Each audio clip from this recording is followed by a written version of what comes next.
is time to cover the bases. So you're going to hit us with your favorite DK Sportsbook plays in the following categories. Let's start with first base. Duh. Nick, give me a run line or money line bet you are liking tonight. I went back and forth on a couple tonight, but I ended up landing on the Blue Jays run line going up against the Rays. Obviously, the Blue Jays have been red hot recently.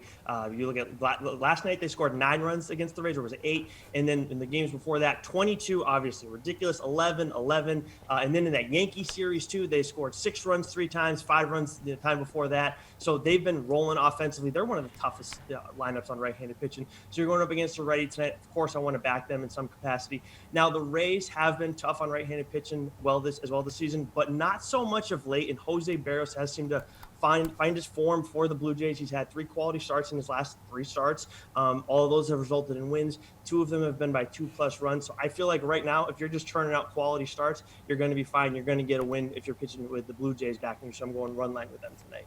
Garion, run line or money line bet you like tonight? I'm going to take the Athletics on the money line at -170. Obviously, if you want more juice here, I don't hate them on the run line either. But I do think that Oakland should just have much steeper odds tonight. I'm a little surprised this wasn't -200 or -210, if I'm being honest, because Frankie Montas has been one of the best pitchers in baseball across the past 2 months. His last 11 starts, 2.18 ERA, 2.35 FIP, and a 32% strikeout rate. Jackson Kowar is a relatively big prospect in the Royals system, but he has not looked good at the major league level in his 5 appearances so far this season. And the Royals as a team, just an 85 WRC plus so far in the month of September. So I don't know if the Royals could score runs off of anyone, particularly Montas, who's been in some of the best form of his entire career. So I will back Oakland in essentially whatever capacity you want to back Oakland to. Erik, 12 games on the main slate. Which money line bets or run line bet are you targeting? Yeah, let's talk about one of the most exciting games featuring 2 teams that everybody's following very closely at this point of the year, which is the Marlins and the Nationals. I'm going to take the Marlins at +125 here. Both lineups aren't very good. I guess you'd say the Nationals lineup is better because they have a Juan Soto in it. But the rest of the players hitting for both sides aren't all that special at this point in the season. And I think I'll take Jesus Luzardo over Erik Fedde, at least enough that +125 looks quite good on the Marlins side. Luzardo was really bad for most of the season, but until through his last 3 starts, though, he's actually turned things around quite nicely. 2.60 ERA over that stretch. He's got his strikeout rate up to 27.5%. Before those 3 starts, he had a 7.91 ERA and a 20.9% strikeout rate. So I didn't necessarily buy it after just one of those, but this is a talented young pitcher. Now that he's had 3 straight good starts, I'm willing to buy back in at least somewhat. And Erik Fedde on the other side is really just nothing special. 5.31 ERA on the season, 8.16 over his last 3 starts. So it doesn't take all that much for Luzardo to be the more appealing arm tonight. All right, then we got second base. So which game total are you eyeing today, Garion?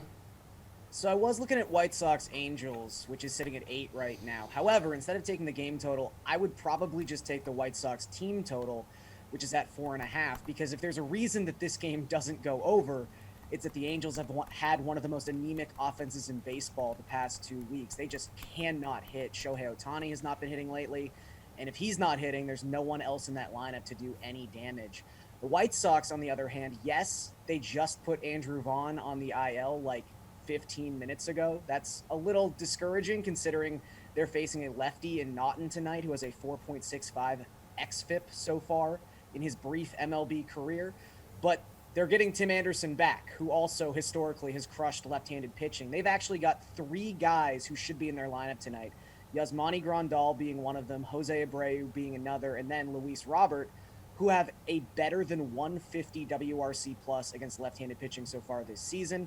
The White Sox basically ranked top 5 in baseball in every major offensive category against left-handed pitching, so I think this team scores 5 runs tonight. They could even get to the 8 all by themselves, but I think if you focus on the White Sox team total, that's probably the way to go. Erik, talk to me about a game total. I'm seeing some runs coming in the Cubs-Phillies game. Over-under set at just 9.5. We're not dealing with 2 great lineups here, although they will be helped quite a lot by playing at one of the more hitter-friendly parks in the league in Philadelphia. And I don't really trust either of the pitchers here. Adrian Sampson for the Cubs has a 2.20 ERA, but it's in a very small sample of innings, a 5.86 FIP on the season.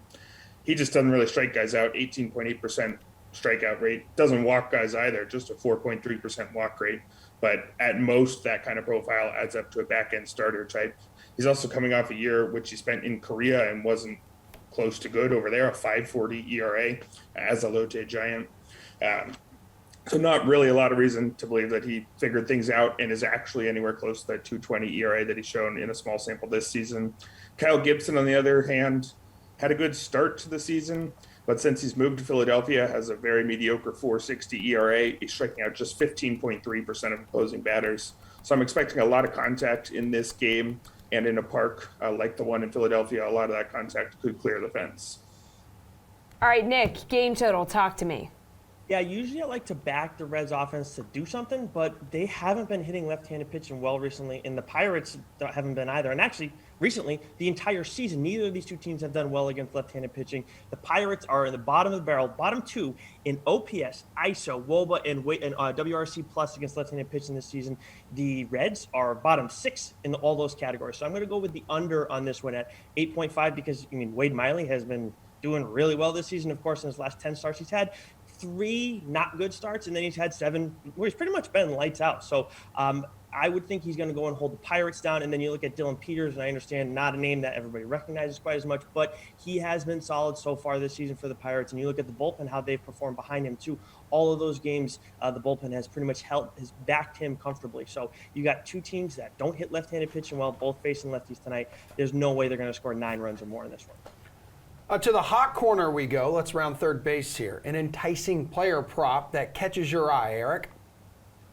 Yeah, I'm going to stick on that same game that I've just been talking about. I like Kyle Gibson to hit the under 5.5 strikeouts. He hasn't hit 5.5 strikeouts in the second half so far. That's 10 starts.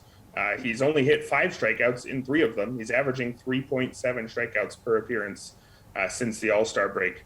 And yes, he is facing a Cubs team that strikes out more than anybody else. They're the highest strikeout rate in the league. And if you zoom into just the second half, they're the highest by 3 percentage points, all the way up at 29.5%. If this was set at 4.5, I would be much more likely to take the over because, again, he has hit 5 strikeouts sometimes. But Kyle Gibson, he's just not a strikeout guy. 14.5% strikeout rate since the break. I think even if the Cubs strike out against everybody, I think Gibson getting 6 strikeouts just doesn't really happen this season. All right, Nick. I'm going to go with Freddie Peralta hitting the over on his strikeout prop tonight. He's also set at 5.5. And I know since he's come back from the IL, he's had a couple not so great starts. Last one was better than the first one up against the Cardinals that first time around. But he's going against the Tigers tonight. And at some point, this guy's got to get back on track. He has a 33.7 K rate, 14% swinging strike rate. And the Tigers are the second worst team in terms of K rate against right-handed pitching this season. They're not good at home either in that regard either. And over the last month, they're one of the 5 worst in terms of K rate versus right-handed pitching. So if there's a time where Peralta's going to get it together, it's going to be tonight against the Tigers. Garion, which player prop on tonight's slate is enticing to you? Guys, I don't normally do this. Usually I'm pretty low-key, but my lock. Oh! Props! We love props. Yeah. Great. My lock of the slate at plus money, too. Lucas Giolito to go under 7.5 strikeouts. Even if you look at this in a vacuum, Giolito has failed to reach this prop in 5 of his last 8 starts. He's coming off the IL. Yes, he's facing an Angels lineup that is among the league leaders in strikeouts so far in September. But if you've been paying attention to what the White Sox have been doing lately, they're on cruise control. They've basically been the American League version of the Dodgers, or at least the Dodgers of the past half decade. They essentially took every starter they had and put them on the IL to just be like, hey, take a week off.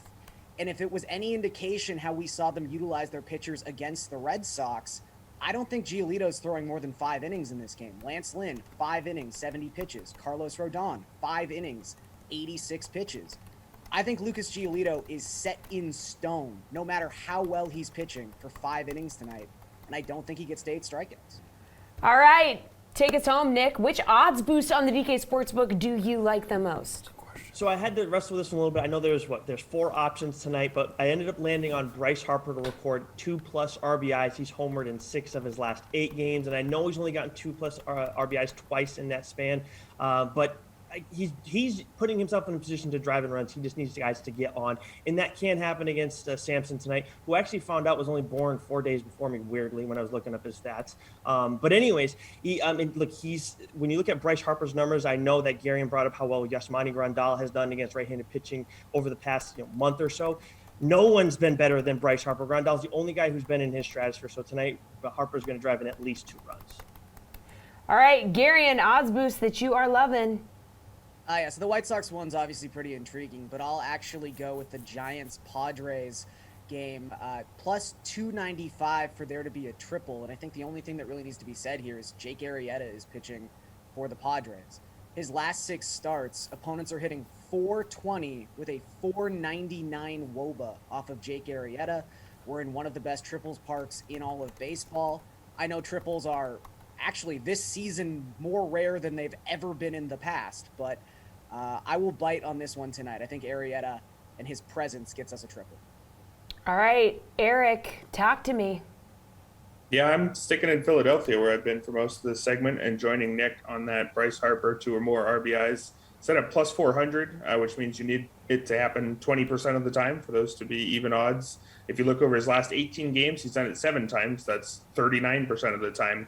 He does only have 72 RBI on the season, which is low considering how dominant he's been all year. The Phillies just insist on batting guys like Odubel Herrera in front of him, who just aren't good enough to hit in front of the likes of Bryce Harper.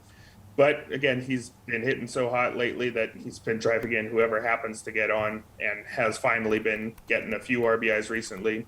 Talked about Adrian Sampson earlier. He is definitely quite a friendly matchup for anybody, let alone one of the best left-handed bats in the league at one of the best hitter-friendly parks in the league. So I think 2+ RBIs should happen more than 20% of the time tonight.